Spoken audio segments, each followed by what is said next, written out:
bringing news that matters to you. You're watching the Bahamas Tonight Northern Edition.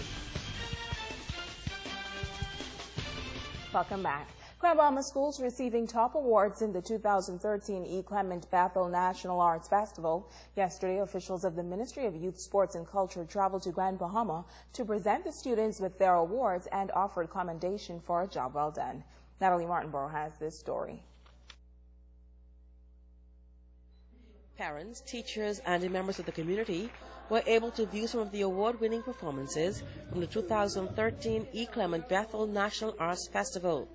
From music to drama and dance, Grand Bahama captured more than 65% of the overall awards.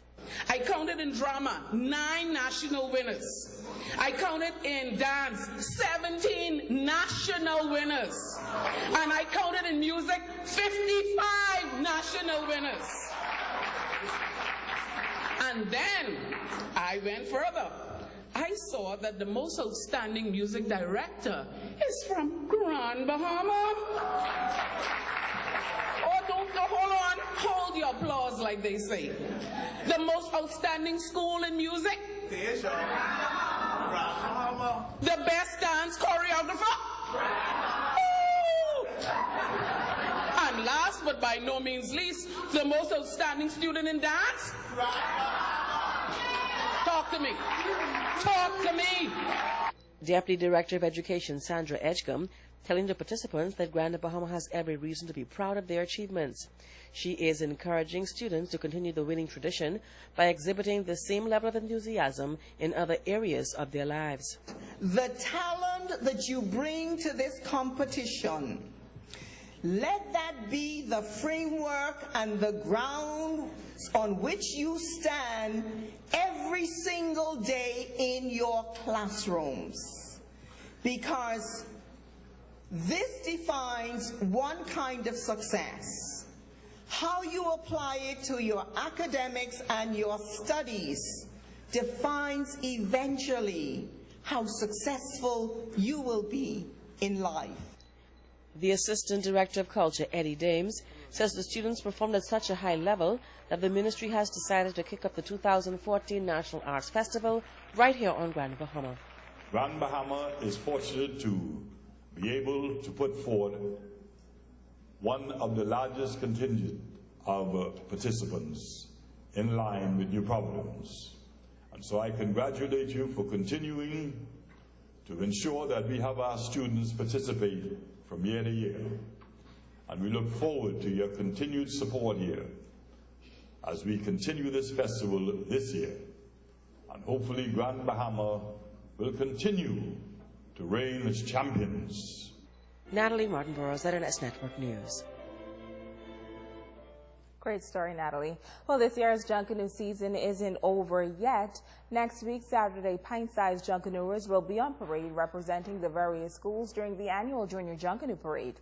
This year, 17 schools will be competing from preschool to junior and senior students. Cultural Affairs Officer Monique Leary says the parade should get underway around 5 p.m. on February 1st. She's admonishing parents and the public at large to show support to the tiny Junkanooers.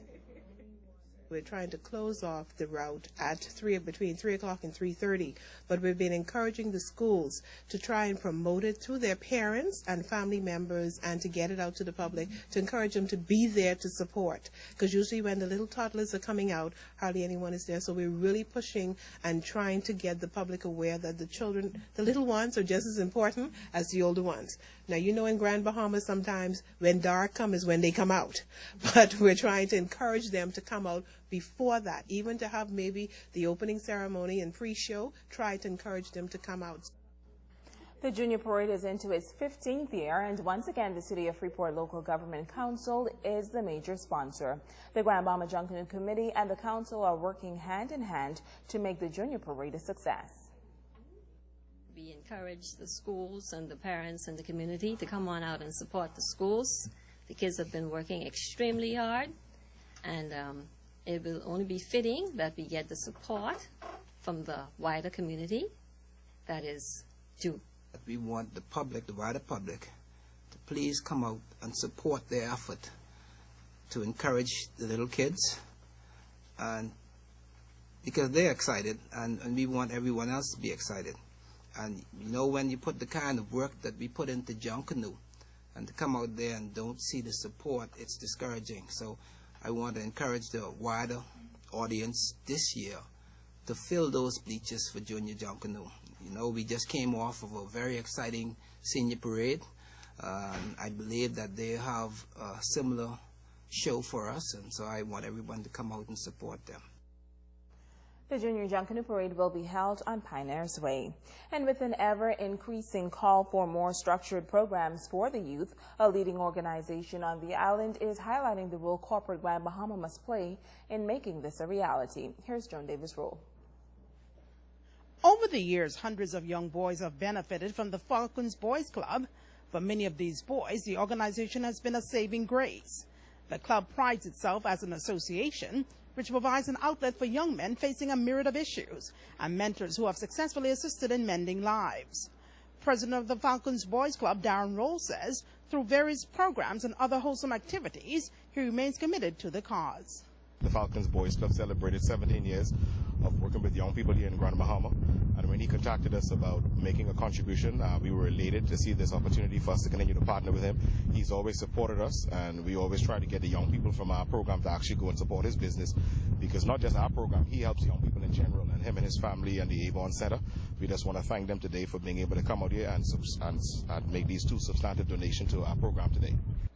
Rolle notes that the organization's success is due to the great support it receives from corporate Grand Bahama.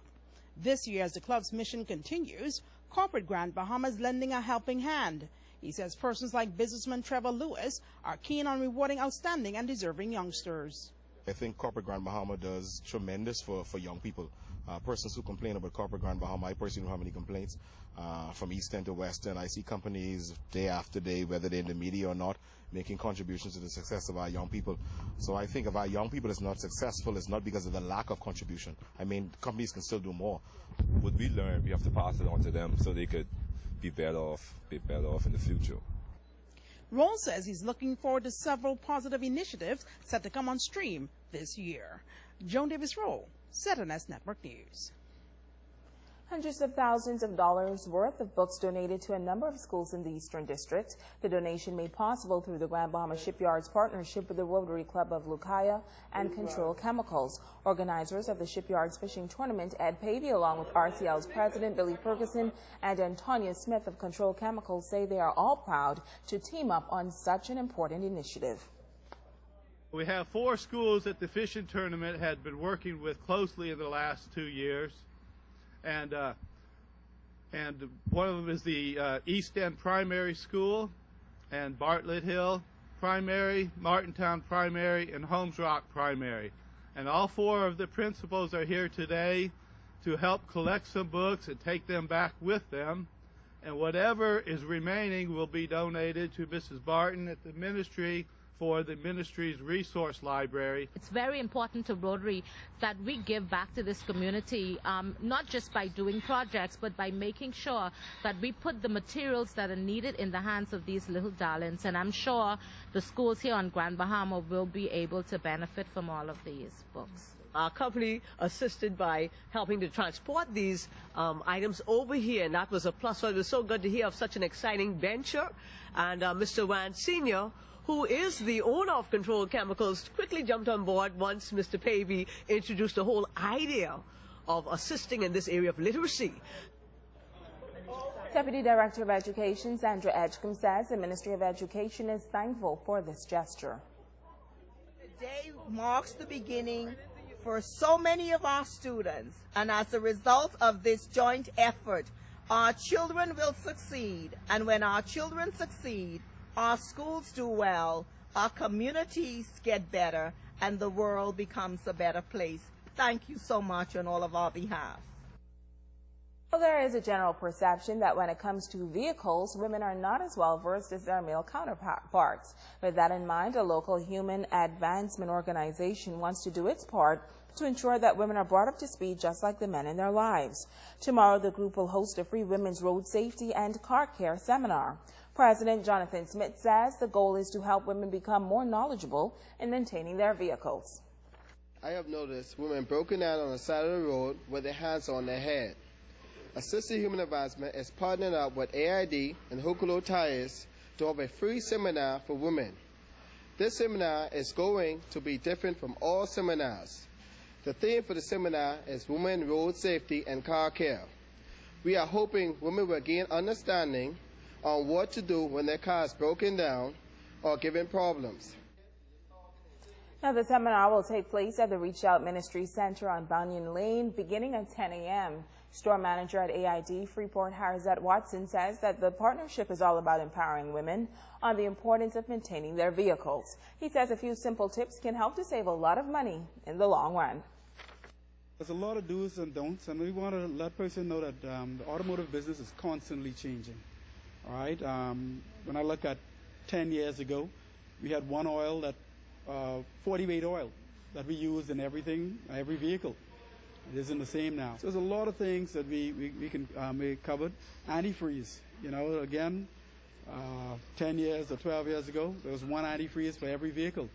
Now, every vehicle, every manufacturer has its own spec and its own antifreeze. So there's a lot of things to talk about. I hope we have the time. Okay. Got to say this to you tonight, okay? Somebody needs to return the bike from the manager from Pollo Tropical.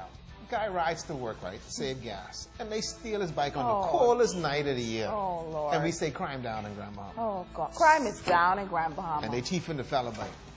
Oh, Lord. I hurt. That's going to do it for us. Here, lend him your car. There you go. Return the bike. That's going to do it for us here in the North. On behalf of our entire ZNS News team. All right, got a live one on the weekends here, baby. Have a great weekend.